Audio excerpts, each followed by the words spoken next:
Hello, it's Helen from Journal with Purpose and welcome to my latest Journal with Me video. I'm going to be trying something a little bit different in this video and I'm going to be going for a tropical theme, so I really hope that you enjoy it. I'm using this plain standard size traveller's notebook insert and I keep it inside my vintage light cover, and they both come from Start Bay notebooks. So I'm starting off by clipping open my pages so that they stay flat. I've recently been sent this creative stamping magazine to have a play around with, and it came with this great set of stamps. And I had a look through the magazine because it had some great tips and techniques in there which I'd never thought to try with stamping. And whilst the magazine is predominantly aimed at kind of card makers, it's really useful to be able to take some of those tips and have a go in your journal. So I've picked two stamps. I've picked a large tropical leaf and a flower, and I've mounted it on an acrylic stamping block. And the first thing I'm going to do is make some stamped images onto post-it notes. So I'm going to do that once with the leaf and once with the flower. And this isn't something I've tried before, but it was one of the techniques in the magazine for masking images. So I thought it'd be great fun to have a go. The magazines were sent to me by Practical Publishing, and they are the people that also produce the Simply Lettering magazine that I contribute to every month with a tutorial and column. They're also part of the same company as Craftstash, who are the company that I design my product range with. And I'll leave all of the links down below as always. Now that I've stamped those two images out onto post-it notes, I'm going to cut around them carefully. And if you don't have post-it notes, any thin paper would work absolutely fine for this. And I'll be using those a little later on in the video. So I'm now stamping that flower image, and I want to position those first on my page before adding the leaves. So I'm going for something like a central point on the left-hand page, and I'm going to have 3 of the flowers on the left, and I'm then going to add another 2 on the right-hand page. Now that I've stamped out the flowers, I'm going to swap over for that big tropical leaf stamp. And I'm carefully placing that cutout flower image, and I've put it over the top of the flower that I've already stamped, and I'm then stamping the leaf next to it. And that masks out that image really well so that I can have lots of the stamps overlapping with each other, but not actually going over the original stamped image. I have no idea why I've not thought to do this before. But now that I've had a go, it's made me look at all of my stamps in a new way and realised all of the different possibilities there are for being able to create some different borders and lots of overlapping stamped images. I don't know if I'm the only person that had never thought to do this. It seems so obvious now. But I really think that it will be great to have a look through some of my old stamps and have a go. Inside the magazine there were also some great tutorials for embossing with stamps, which I have had a go at, but there were some new techniques in there that I've not tried, so I'm thinking that I might have a go with that in some of my future journaling videos. On one of the stamped images on the left hand side I did make a slight mistake, but I think once I add some colour over the top it shouldn't be too obvious at all. And I've then gone through exactly the same process on the right hand side. And I think that gives a really effective border. To add colour I'm going to use these Derwent Inktense paint sets. And I really like these. The colours are really vibrant, which you expect from the Inktense range. And as I'm going for a tropical theme, I wanted something that would be really bright on my page.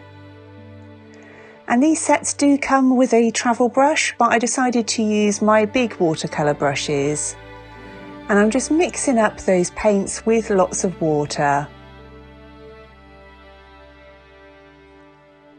I've started off by mixing up this bright pink colour, and I'm going to use that as the primary colour on all of the flowers.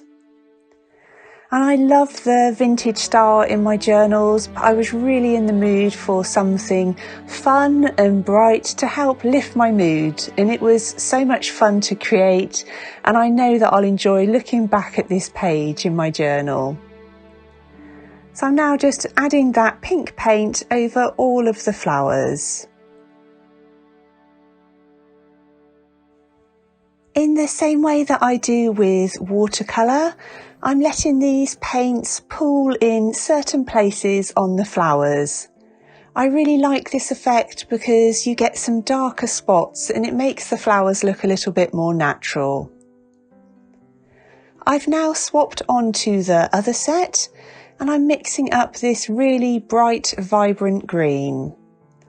And I thought that would be a really nice base colour for the leaves. But I'm also mixing up a darker green so that I can drop that on the top of the leaves in different places. I did dry off all of the flowers thoroughly before starting on the leaves to make sure that the colours didn't run into each other.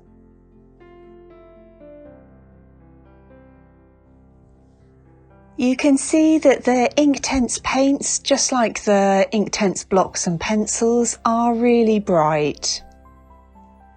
And now that I've added that bright green colour, I'm going to drop some of the darker green onto that leaf.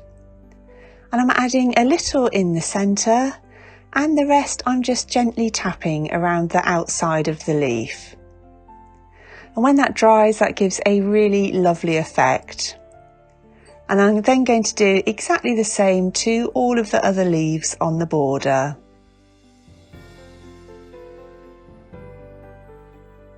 I'm adding the dark green paint to the leaves whilst they're still wet to make sure that those colours can mix really nicely together. And that's the leaves and main parts of the flowers now done. And I'm just finishing them off by using one of my thin Escoda watercolour brushes and adding a little of the yellow paint to the stamens of the flowers. And I'm not doing anything particularly precise here, I'm just giving a hint of that yellow colour coming out. And that's the border of my journal page now finished. And I'm now going to use a Tombow Fudenosuke brush pen with a firm nib to letter out my quote. The quote that I'm adding says, "Once you choose hope, anything's possible," by Christopher Reeve. And I thought that tied in really well with this bright and vibrant, hopeful looking journal spread.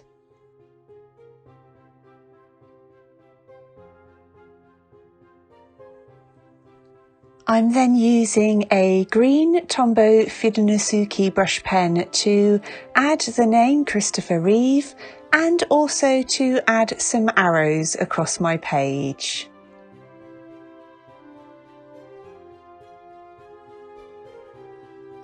And I'm really happy with how well those colours of the pens tie in with the Inktense paint that I've used. For my journal writing, I'm using a black Muji gel pen. And I'm just writing a few notes about how I've been feeling.